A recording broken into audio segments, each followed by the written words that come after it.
Hey, happy Wednesday morning, everyone, and welcome back. I appreciate you being with me here on Morning Musings. My name is Don K. Preston. I am the president of Preterist Research Institute of Ardmore, Oklahoma. Look, I just got to tell you, I'm so excited about some of the events that are coming up later this year.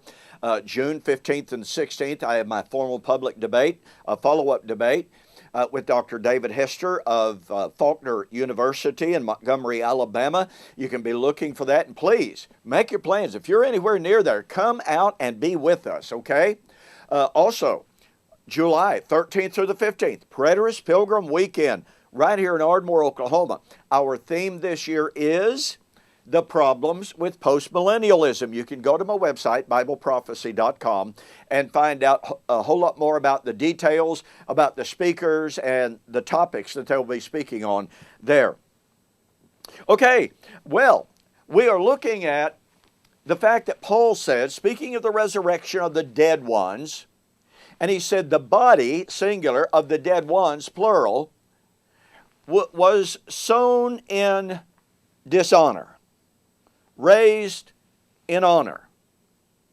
And we're looking at those terms in regard to the charge that preterists are Gnostics, because we deny the raising of a biological, physical body out of the ground. Now, you just got to go back and look at the previous few videos to see how utterly false that charge is. And I want to say this, and I want to say this just as kindly as possible. There is absolutely no excuse whatsoever to make the charge that preterists are Gnostics. That charge is a false charge without any merit whatsoever.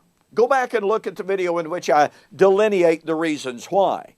Okay, now, but someone will call attention to the fact, well, are you denying that Paul uses this phraseology and the concept of a vile or a dishonorable body versus a body of glory? Well, obviously, I am not. The question, of course, is, number one, the identity of the body. Is Paul even talking about the human body? And if he is, that certainly raises the question of dishonor. And what did Paul mean by the body being a body of dishonor? Or if he was speaking of a corporate body, all of a sudden, new vistas open up that we will be discussing at a later time. Okay? But for now, the objection has been lodged, and to say, well, if you're denying that man has a body of dishonor, then what are you going to do with the incarnation? Paul in Philippians chapter 2 says Christ was in the form of God, and he did not count it robbery to be counted equal with God, but he humbled himself and made himself obedient to death, even the death of the cross, and was found in fashion as a man, and a form of a man in the fashion of a servant. Now, if that's not humiliation, I don't know what is, the objection goes. And my response to that is absolutely, totally, perfectly correct. But is Paul saying that when Christ was incarnate, that his body was intrinsically vile or dishonorable?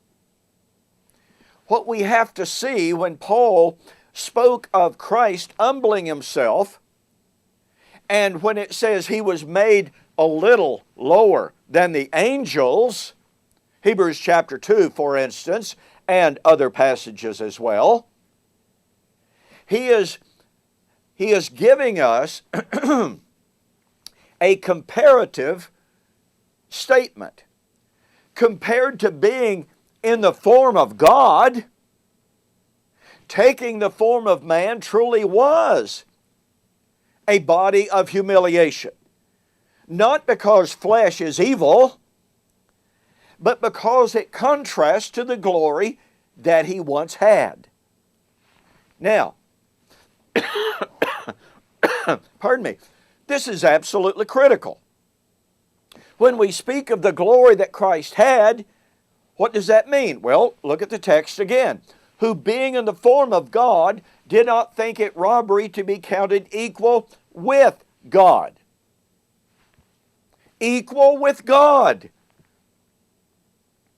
But he humbled himself and was found in the form of man. Now, here's something to consider. In the form of man means he was made, Psalms chapter 8, a little lower than the angels. Now that raises the question, was man, because he was made lower than the angels from the very beginning, does that mean that man was in a vile body from the very beginning? Well, the response to that would be, oh no. Man was made a little lower than the angels, but due to sin, his body was corrupted. Oh, so now we find the claim on the part of the futurist that says it is man's human body that is corrupt, that is defiled, that is dishonorable. Houston, we have a problem.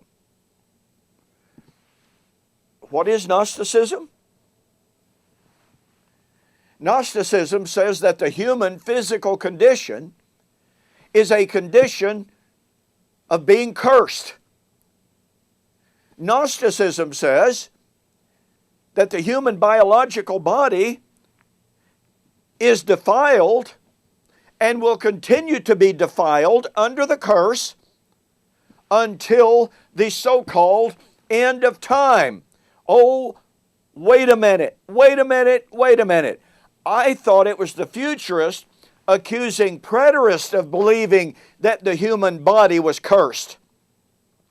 I thought it was the futurist who claimed that it was the preterists who say that human flesh is dishonorable. Let me repeat what I've said in an earlier video.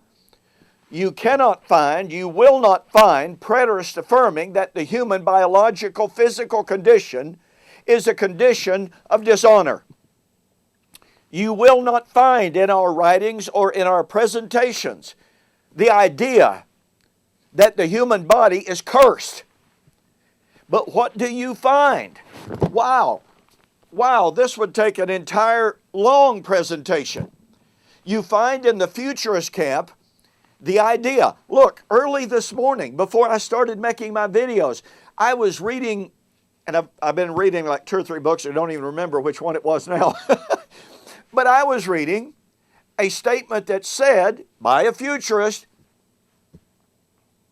that man is under a curse and will remain under a curse, the human biological body, until the end of time. Let me ask you again. Here's the preterist who does not teach that the human biological fleshly body is under a curse. It is not defiled. It is not dishonorable. And yet we're accused of being Gnostic. But then you have futurists who say, oh, well, yes, the human body is under the curse. The human body is dishonorable. The human body is corrupt. And that's not Gnosticism? Now they would quibble and say, well, we're not saying that the human flesh is intrinsically evil. We're saying it's under the curse of Adam. Okay, that's fine. You're still saying that the human biological body is dishonorable. And let me ask you this question that we will develop in our next video. If Christ shed His blood to forgive us of sin, and if it is the case that sin is what defiles the body, the human physical body, then is the child of God actually, objectively forgiven of sin, yes or no? You would be absolutely astounded to fully understand and appreciate, to catch the power of what the futurists have to say about this. You don't want to miss this, so we'll see you on the flip side.